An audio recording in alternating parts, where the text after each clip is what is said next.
Bueno, ya estamos aquí con la presencia del economista Fausto Spotorno para analizar la situación y las perspectivas de la economía argentina. ¿Qué tal, Fausto? ¿Cómo andás? ¿Qué tal? Buen día, ¿cómo les va? Gracias por venir una vez más.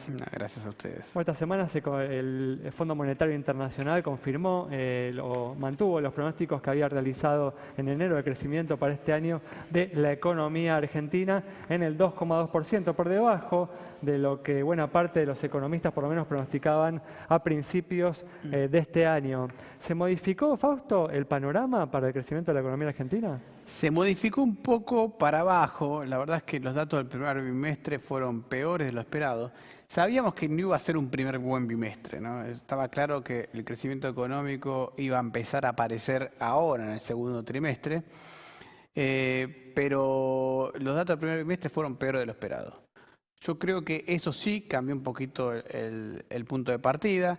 Ahora los datos de marzo van a venir bastante mejor. Yo creo que cuando empecemos a sacar los índices de actividad que salen, que están saliendo ahora ya. Pero Fausto, disculpa, este desempeño peor a lo esperado del primer bimestre, ¿a qué lo adjudicás? Mirá, hubo varios factores. Tenés factores internacionales, Brasil, por ejemplo, que no empezó a arrancar.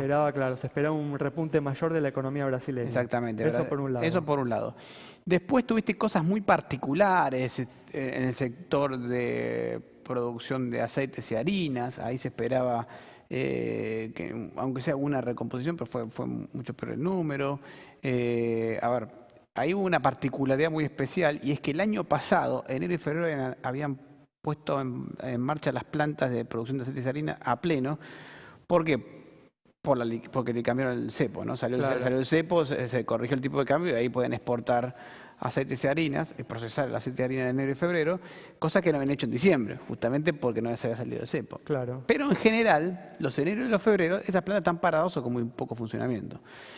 Este año volvieron a su ritmo habitual, lo esperábamos todos, pero la verdad que fue demasiado habitual. Claro. Y dio peor de lo esperado. Después tuviste autos, que dio un mes bien, pero un mes mal. Ese mes que dio mal, que fue febrero, no se estaba esperando. Y así muchas particularidades que explicaron un bimestre malo. ¿Hasta qué punto influyó la decisión, ¿no?, del gobierno de aplicar los aumentos tarifarios, ¿no?, que se vieron tanto en enero como en febrero? Mira, creo que influyó poco. Porque se esperaban, eso estaba dentro de lo esperado. Lo que pasa es que yo creo que una de las cosas que estábamos viendo es que por ahí el agro empezó a traccionar antes. Además se retrasó un poco la cosecha con esto de las lluvias y la producción no salió de los campos a la velocidad que tenía que salir. Y lo que empezaba en febrero no empezó en febrero, empezó en marzo, y lo que tenía que estar en la primera quincena de marzo empezó en la segunda quincena de marzo, sí se atrasó todo un poquito. El Banco Central insiste, Fausto, con la meta del 17%. Esta semana hubo declaraciones del presidente del Banco Central al respecto. ¿Es cumplible esa meta? Yo lo veo medio difícil. La verdad es que estamos proyectando una inflación más en el orden del 20%. Si vos mirás el REM, que es el promedio de los consultoras y economistas de mercado, está estimando 21,3. La estimación del fondo también de esta semana, ¿no? También. El Fondo Monetario está estimando 21,6%. Exactamente. Y veo muy difícil el 17%, porque eso implicaría un último trimestre de inflaciones muy, muy bajas. Yo creo que el segundo semestre vamos a tener inflaciones relativamente bajas, en el orden del 1% mensual, que van a ser muy bajas, pero no sé si tan bajas como para alcanzar el 17% del Banco Central. ¿Te sorprendió el anuncio justamente de Sturzenegger de que el Banco Central va a acumular reservas hasta que éstas representen el 15% del PBI? Me sorprendió, pero me pareció un anuncio bien realizado, digamos. La verdad es que el tipo de cambio estaba bajando mucho, ya hasta desde el punto de vista del mercado se estaba esperando una toma de ganancias en el dólar, que empezara a corregir, pero no corregía, y estaba medio a punto caramelo el mercado como para que el Banco Central, o el presidente en este caso, hiciera un anuncio de este estilo que forzara al mercado a decir, bueno, esto es lo que necesitábamos para que el dólar empezara a subir, ¿no? De hecho, el dólar empezó a subir y no creo que el Banco Central haya comprado un solo dólar.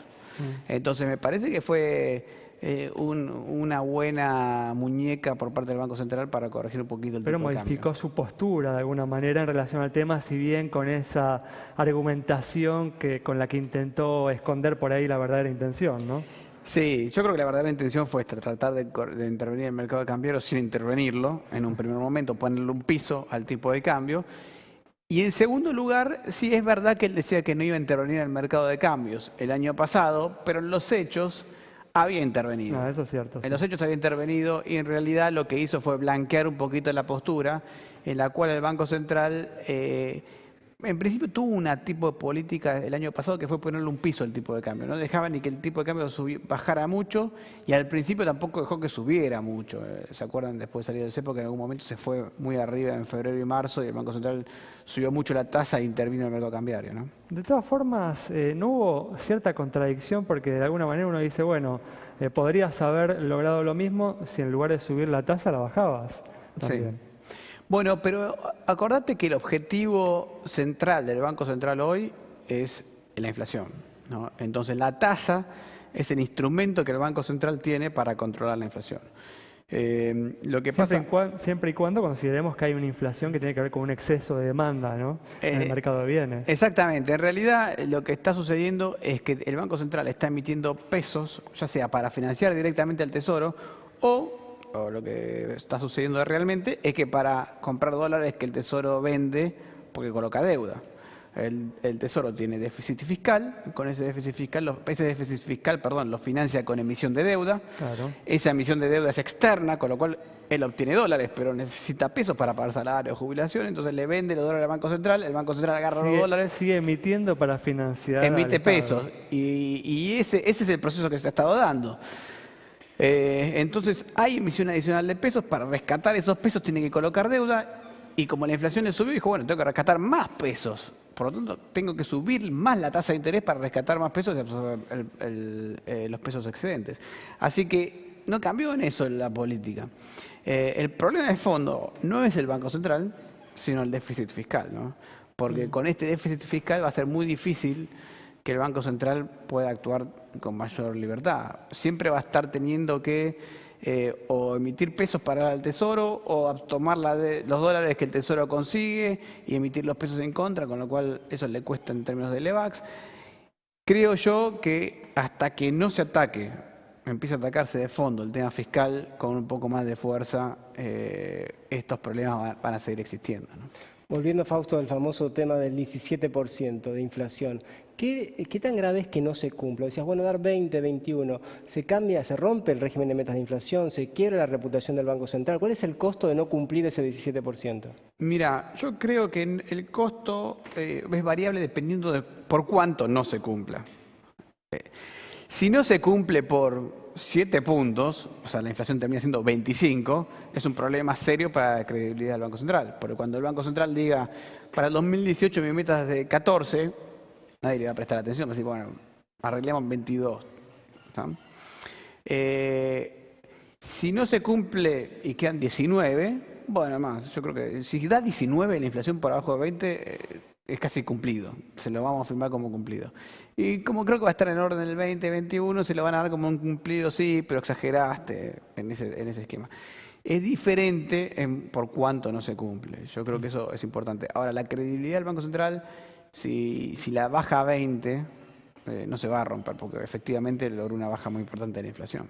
Fausto, nos quedan 40, 50 segundos. En relación al tema del déficit, hubo un acuerdo esta semana del gobierno con los gobernadores para darle más eficiencia al gasto del Estado. Sí. ¿Cómo viste esto? ¿Crees que es un buen avance?